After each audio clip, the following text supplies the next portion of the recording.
Good morning, August 18th. Hopeful.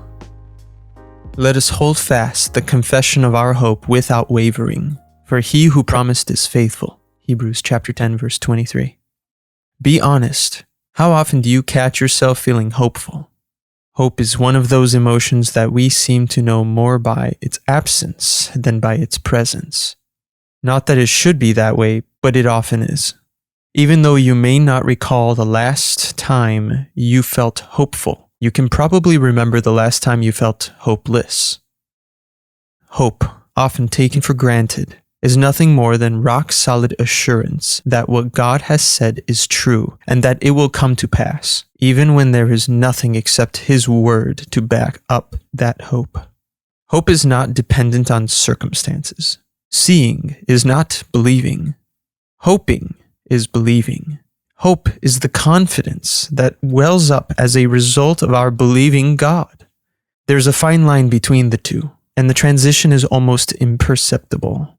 But you have to believe before you can hope, and hope happens as soon as you believe. So if you are walking confidently today in your relationship with Christ, at peace about today and the future, you are hopeful. The Bible says to hold fast the confession of your hope. Stay hopeful by staying faithful, just as God is faithful. Hope means expectancy when things are otherwise hopeless. G.K. Chesterton.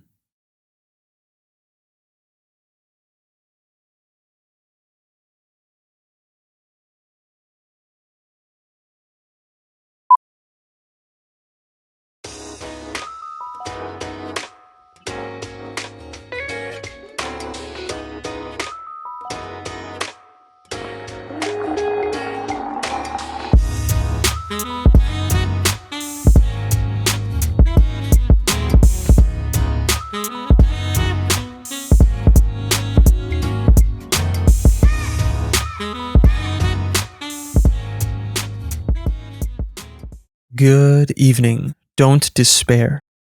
In this world you will have trouble, but take heart, I have overcome the world. John chapter 16, verse 33. Sometimes even God's children start to despair.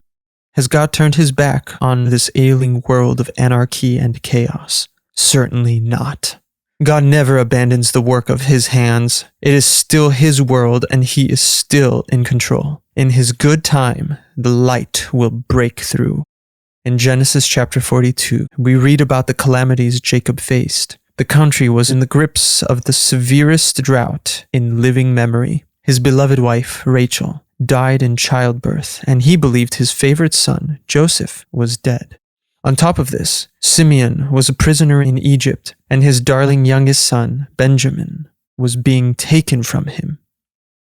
Jacob could not see that it was necessary to relinquish Benjamin so that he could experience God's miracles. He thought that Joseph was dead, but God was using Joseph to feed all who were devastated by the famine. When times are dark, remember, God is alive. He is in control. He cares for us. We know that in all things God works for the good of those who love him, who have been called according to his purpose. Romans chapter 8, verse 28. Joseph is an archetype of Yeshua. In fact, their names, Joseph and Yeshua, have similar meaning and uses for salvation. He's almost like a biblical prototype of how God would save us through the Messiah in more than just a physical, literal way, but in a spiritual way. He is saving us in all the nuanced ways our one God can save us. Mind, body, and soul.